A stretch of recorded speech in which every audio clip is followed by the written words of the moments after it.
Dear Dr. Ambedkar, you are the reason I love India.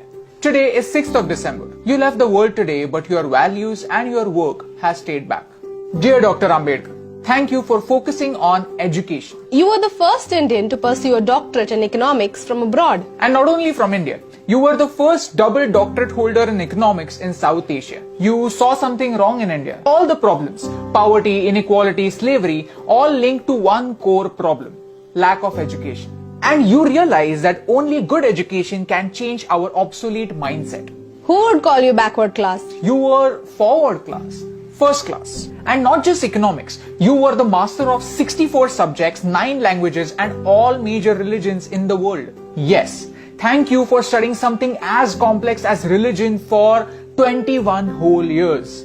Wow. Dear Dr. Ambedkar, you fought for the freedom of your people. I mean, the people from villages. You had received world-class education from abroad after having struggled for your entire life, and yet you came back.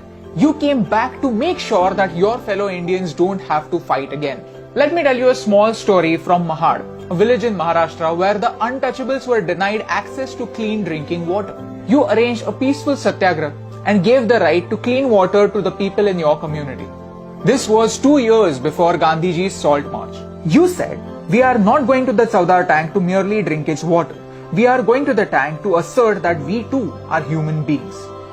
Dear Dr. Ambedkar, thank you for considering knowledge as your true legacy.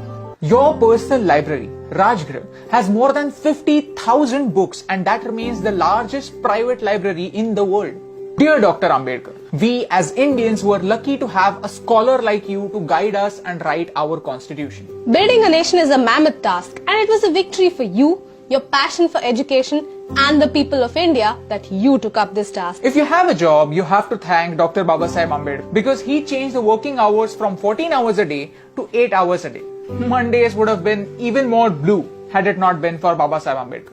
Today, on one hand, we have the social evils of casteism in the backward parts of India, and on the other, we have something like reservation, which was intended to create equality, to create equal opportunities. I feel sad that both these issues are not addressed correctly but used as vote banks by our leaders. Leaders, I don't think leaders is the right term. I don't think they are leaders, they are politicians because they play games with us. And no matter who wins, India loses.